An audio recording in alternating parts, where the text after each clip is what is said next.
Hello and welcome back to the Wholehearted Living podcast. I'm Debs Thorpe and I'm so glad that you're here.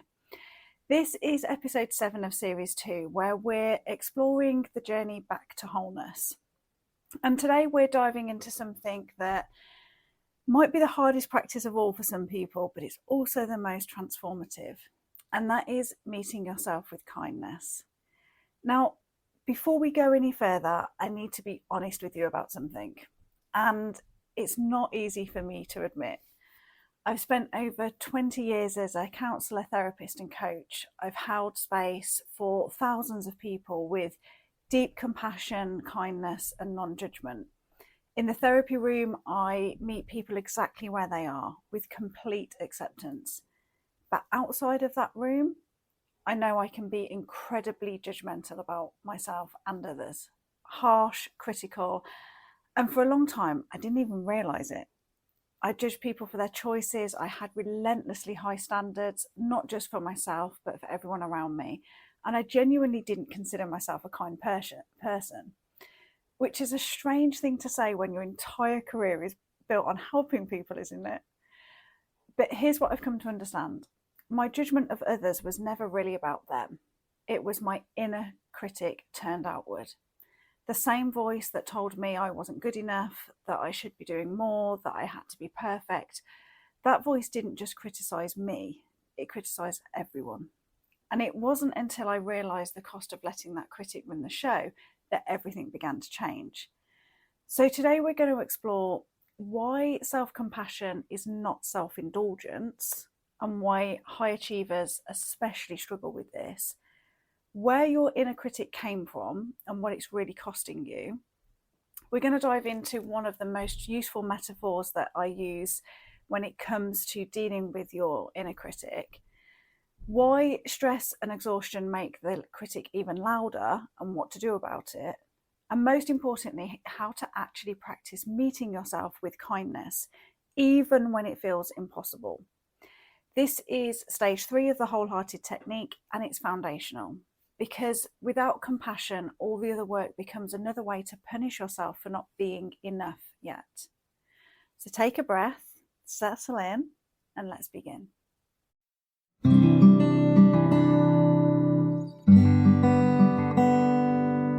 Let's start by clearing up a massive misconception. Self-compassion is not self-indulgence. It's not letting yourself off the hook. It's not making excuses or avoiding accountability. Self-compassion is treating yourself with the same kindness, understanding and support that you would offer to a dear friend. That's it. That's the definition. But somewhere along the way, many of us learned that being kind to ourselves was dangerous. We learned that if we weren't hard on ourselves, we'd become lazy, selfish or complacent. We learned that criticism was the only thing keeping us in line. And so we internalized a voice, a harsh, relentless inner critic that tells us, you're not good enough, you should have known better, what's wrong with you? Everyone else has it figured out, why don't you? And we believe that this voice is helping us. We believe it's motivating us. We believe it's keeping us safe. But here's the truth. Your inner critic is not keeping you safe, it's keeping you small. Research shows that self-criticism actually decreases motivation, increases anxiety and depression, and keeps you stuck in shame. It doesn't make you better, it makes you afraid.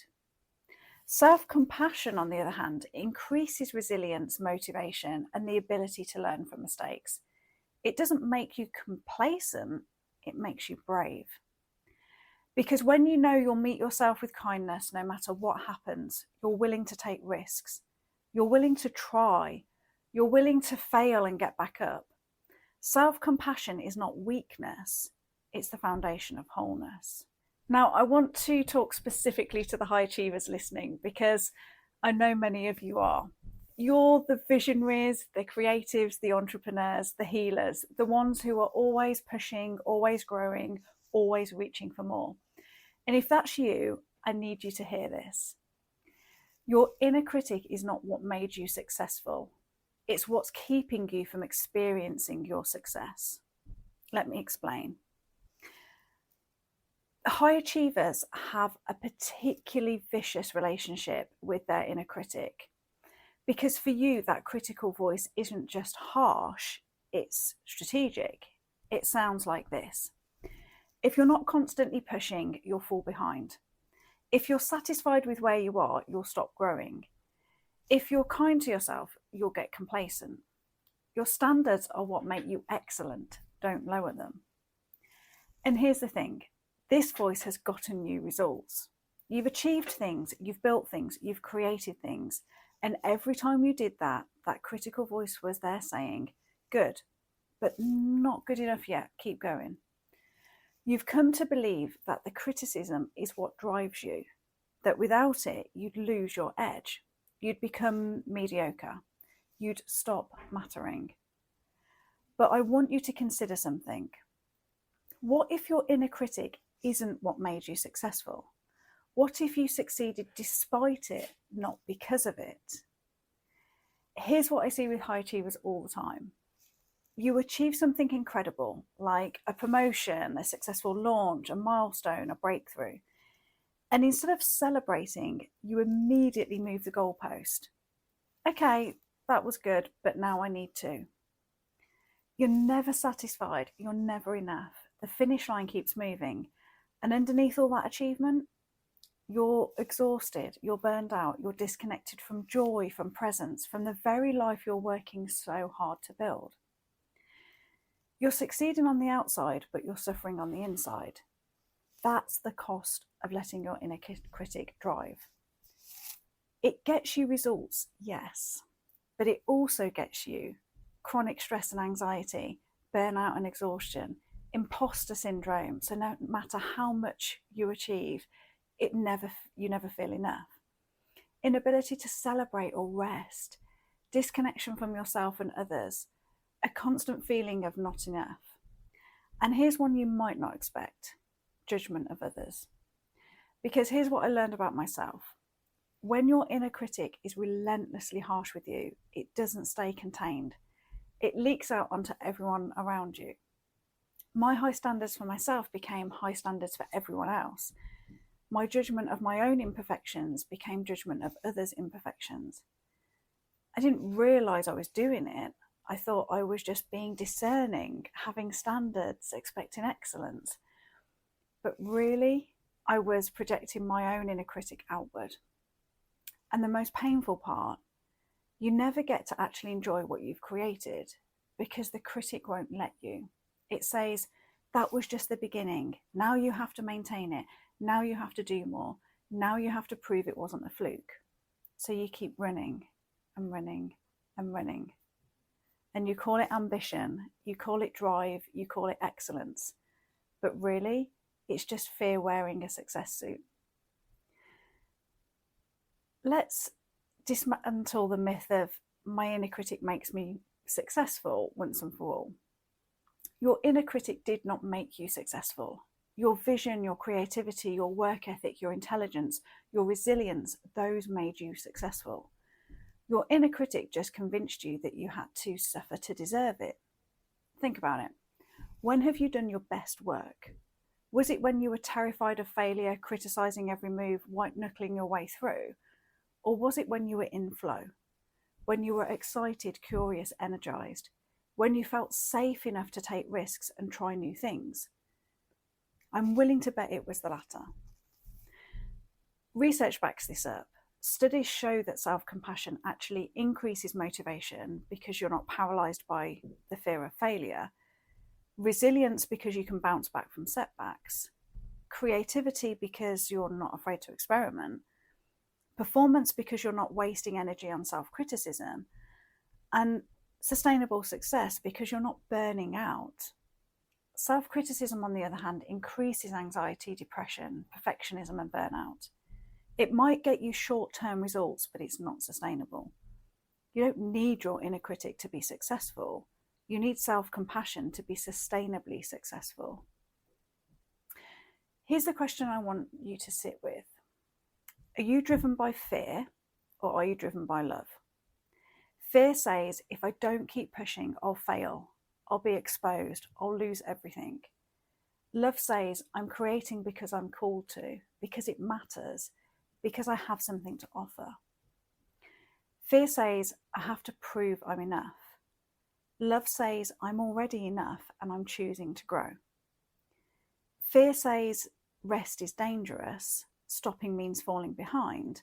Love says, rest is how I sustain myself for the long journey. High achievers, I want you to hear this.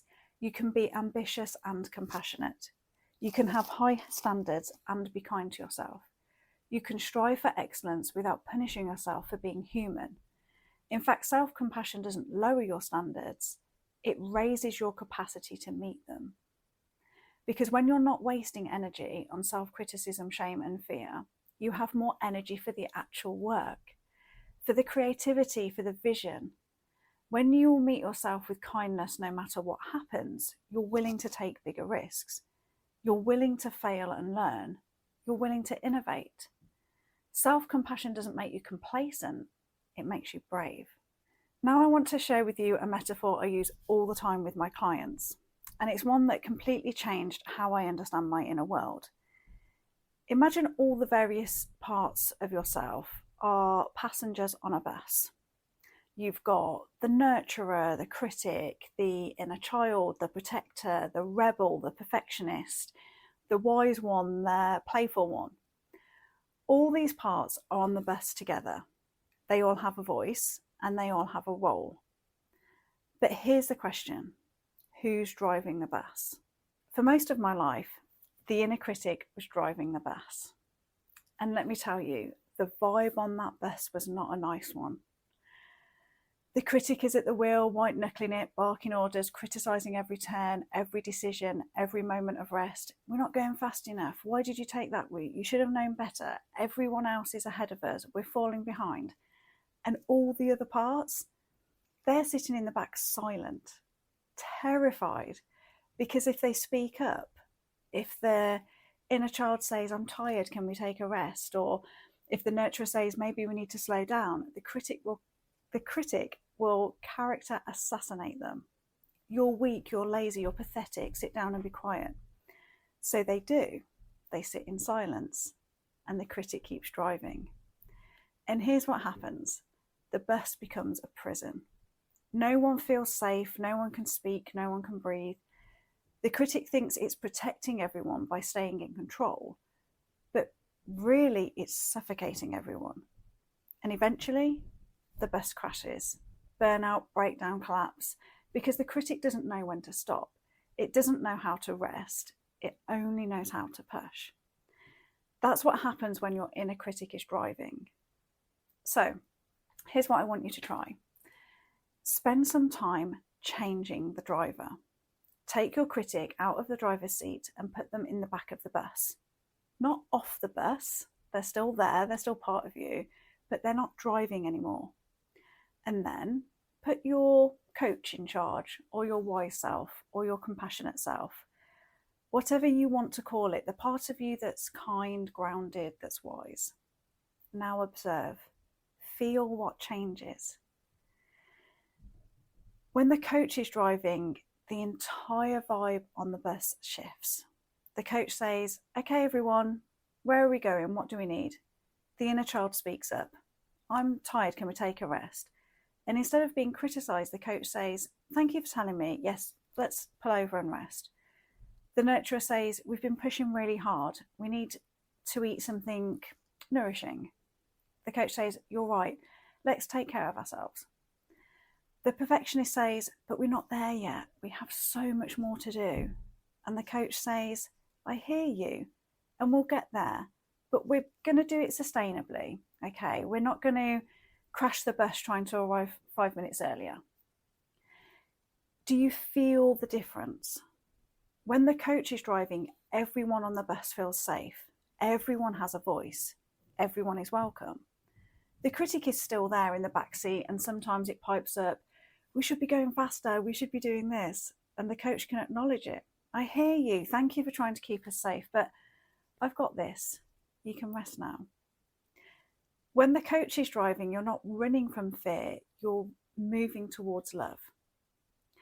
So I want you to try this just for a day, just one day. Notice when your critic is driving, notice the vibe on your internal bus, then consciously change the driver, put your coach in charge, and observe what changes. How do you speak to yourself? How do you make decisions? How do you respond to mistakes? How do you treat your body? How do you interact with others? Play with this, experiment, notice. Because here's the truth, you get to choose who drives the bus. The critic has been driving for so long, you might think it's the only option, but it's not. You can change the driver anytime you want. Now, here's something really important I need you to understand. When you're stressed, exhausted, or depleted, physically, emotionally, or mentally, you will default to old familiar patterns. This is not failure, this is biology. When your nervous system is under stress, it doesn't have the energy to practice new ways of being. It reverts to what's familiar, what's automatic, what's been wired in for years. And for most of us, that means the critic takes the wheel again. You know, you might be doing really well. You've been practicing self-compassion. You've changed the driver. Your coach has been in charge for days, maybe even weeks. And then something happens. You get sick. You have a stressful week at work. You have a conflict with someone you love. You don't sleep well for a few nights. And suddenly, the inner critic is back, louder than ever. See, you're failing again. You can't even keep this up. What's wrong with you? And it's so sneaky because now the critic is criticizing you for not being compassionate enough. Be aware of this because it can feed the critic very easily. Honestly, when I'm depleted, my inner critic can feel like a demon or an ogre. It's not just a voice anymore. It's like a presence, a weight, a darkness that takes over everything. It's vicious, it's relentless, it twists everything into evidence of my inadequacy. I made a small mistake, the demon says I'm incompetent. I need rest, the ogre says I'm lazy and pathetic. I'm struggling, it tells me everyone else has it together and I'm uniquely broken. And when I'm in that state, exhausted, depleted, running on empty, I don't have the resources to fight back. I don't have the energy to change the driver. You know, I'm just about getting through the day and functioning, let alone practicing self-compassion. And that's when the critic is most dangerous because it knows you're vulnerable. It knows you're too tired to defend yourself. And so it goes for the jugular. So here's what I want you to do when you find yourself in the grip of your inner critic, when it feels like a demon or an ogre has taken over. First, take a breath. Just one. You don't have to fix anything. You don't have to be compassionate yet. Just breathe. Second, ask yourself, am I depleted right now?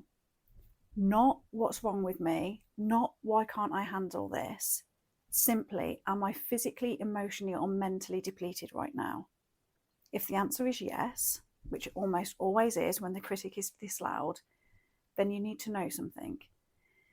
This is not a character flaw. This is not the work not working. This is a nervous system response. Your system is under stress. Your resources are low. Your brain has reverted to old wiring because it doesn't have the energy for anything else. You're depleted. So when you realize this and the critic has taken over, here's what I want you to do. Firstly, stop trying to practice compassion. I know that sounds counterintuitive, but hear me out. When you're this depleted, trying to force yourself to be compassionate just becomes another thing the critic can beat you up about. See, you can't even be kind to yourself. You're failing at self-compassion too. So instead, just acknowledge, I'm too depleted to practice right now, and that's okay. Secondly, distract yourself from the critic. You don't have to engage with it. You don't have to argue with it. You don't have to prove it wrong. Just step away. Watch something comforting. Listen to music. Take a walk. Call a friend. Do something. anything that gives your brain a break from the relentless criticism. This isn't avoidance, this is survival. This is giving yourself space to replenish. Thirdly, replenish yourself. You cannot practice new ways of being when you're running on empty. You just can't. So ask yourself, what do I need to replenish? Do you need sleep? Take a nap, go to bed early. Sleep is not optional. Do you need food? Eat something nourishing. Your brain literally cannot regulate without fuel. Do you need rest? Cancel something, say no to something, give yourself permission to do less. Do you need connection? Reach out to someone safe. You don't have to explain everything, just be with someone who doesn't require you to perform. Do you need to move? Go for a walk, stretch, dance, let your body release some of the stress. Replenishment is not selfish, it's necessary. And here's the thing, once you've replenished, once you've slept, eaten, rested, moved, the critic will quiet down. Not because you've defeated it, but because your nervous system is no longer in survival mode. The critic thrives in depletion. Compassion requires resources. I also want you to hear this. It's okay to be battle weary sometimes. You're not supposed to be on all the time. You're not supposed to be perfectly compassionate, perfectly grounded, perfectly present every single moment. You're human. You get tired, you get depleted, you have hard days, hard weeks, hard seasons. And when you're in those moments, the critic will show up. It just will. But that doesn't mean you've failed. That doesn't mean you're back at square one. It doesn't mean all your work has been for nothing. It just means you're tired and you need a rest. The practice isn't about never hearing the critic again. It's about recognizing when it's taking over, understanding why, and knowing how to care for yourself until you have the resources to change the driver again. So when you find yourself in the grip of the critic, when it feels like that demon or ogre, remember this. You're not failing, you're depleted. And depletion is not a character flaw, it's information. It's your body saying, I need care, I need rest, I need nourishment. So give that to yourself without guilt, without shame, without making it mean something about your worth. You're allowed to be tired, you're allowed to need rest, you are allowed to be human. And when you've rested, when you've replenished, and when you have the resources again, you can change the driver. You can practice compassion. You can return to yourself. But for now, just rest. It's okay to be battle weary. It's temporary, okay? Allow it. So let's talk about that voice, shall we? The inner critic, the one that's been running the show for so long. Here's what you need to understand. Your inner critic is not your voice. It's an internalized voice from your past. Think about it. When you criticize yourself, whose voice are you actually hearing? Is it a parent who was never satisfied, a teacher who made you feel small, a culture that told you you weren't enough unless you were perfect, a partner who criticized you, a society that profits from your insecurity? Most of the time, the voice in your head isn't even yours. It's someone else's judgment that you've taken on as truth. And here's the thing, that voice showed up for a reason. It was trying to protect you. If you learned that love was conditional, that you were only valued when you performed, achieved, or pleased others, then your inner critic became your survival mechanism. It said, if I criticize you first, maybe you'll be good enough. Maybe you'll avoid rejection. Maybe you'll finally feel safe. Your inner critic thought it was keeping you safe, but it was actually keeping you small. So I want you to try something right now if you're in a place where you can. Think of something you recently criticized yourself for. Maybe you made a mistake at work. Maybe you snapped at someone you love. Maybe you didn't follow through on something you said you'd do. Now, notice the voice that criticizes you. What does it say? Oh, you're so stupid. You always mess things up. You're never going to get it right. Now ask yourself, whose voice is that really? Does it sound like a parent, a teacher, a partner, a sibling, society? Close your eyes and just see if you can identify where that voice came from. Because once you realise it's not your voice, it's someone else's that you internalised, you can start to question it. You can start to say, that's not the truth of who I am. That's just an old recording playing in my head. And that's the beginning of the freedom. So if your inner critic isn't what drives you, what does?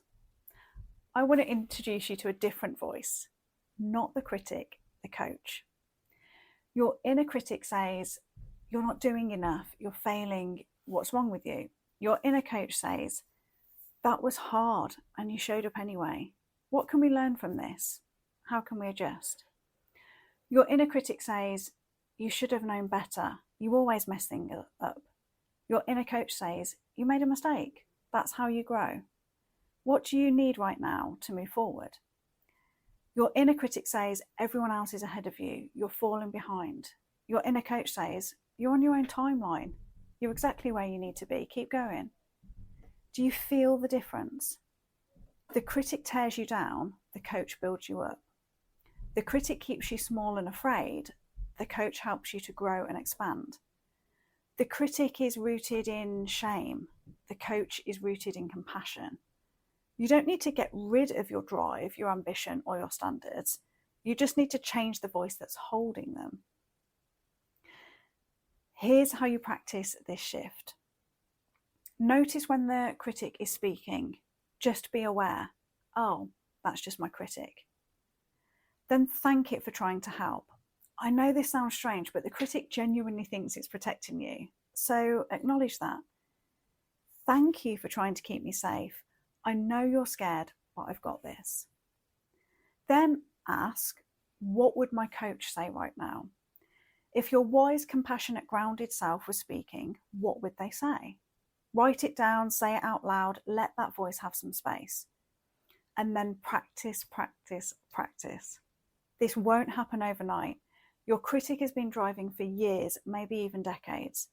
But every time you notice it and choose the coach instead, you're rewiring your brain. You're creating new pathways, and it does get easier, I promise. So, how do you actually practice self-compassion? Especially if it feels completely foreign right now. So, here are some practices you can start with. Practice 1, the self-compassion break. This is from Dr. Christian Neff and is incredibly powerful. When you're struggling, place your hand on your heart and say these 3 things. This is a moment of suffering. This acknowledges what happens without judgment. You're just naming it. Then say, suffering is part of being human. This is reminding yourself that you're not alone, that everyone struggles. And then say, may I be kind to myself in this moment. Offer yourself the compassion you'd offer a friend. You know, you can adapt these words to whatever feels natural for you. Like, this is really hard right now. I'm not the only one who feels this way. May I give myself the compassion I need? You can try it right now. Place your hand on your heart and speak those words to yourself. Okay, practice number 2 is reframing your inner critic. When you notice your inner critic speaking, pause and reframe it with compassion. For example, your critic saying something like, you're so stupid for making that mistake. Reframing it to that coach's voice. Okay, I made a mistake. I'm human. I'm learning. Critic, you should be over this by now. Coach, healing doesn't have a timeline. I'm exactly where I need to be. Critic, everyone else has it together. What's wrong with you? Coach, everyone struggles. I'm not uniquely broken. I'm just human. So you can write down some of your most common critical thoughts and then rewrite them with compassion. And practice 3, write a compassionate letter to yourself. So think of something you're struggling with right now, something you're judging yourself for. Now imagine a dear friend came to you with that exact struggle. What would you say to them? Write them a letter. Pour out all of the compassion, understanding and kindness you would offer.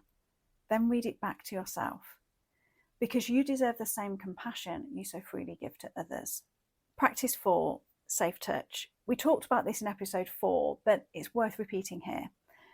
Touch is one of the most powerful ways to signal safety and compassion to your nervous system. Place your hands on your heart, your belly, or your face.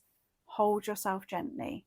Stroke your arms and say, I'm here, you're safe, I've got you. This is self-compassion in action. You're literally holding yourself the way you wish someone had held you. And practice 5, daily compassion practice. Every evening, write one thing today I'm proud of myself for. It doesn't have to be big. It can be, I got out of bed even though I didn't want to, or I asked for help, or I was honest about how I was feeling. I rested when I needed to. This practice trains your brain to notice what you're doing right instead of only what you're doing wrong. Here's what I want you to take away from this episode. You cannot heal what you reject. You can only heal what you meet with compassion.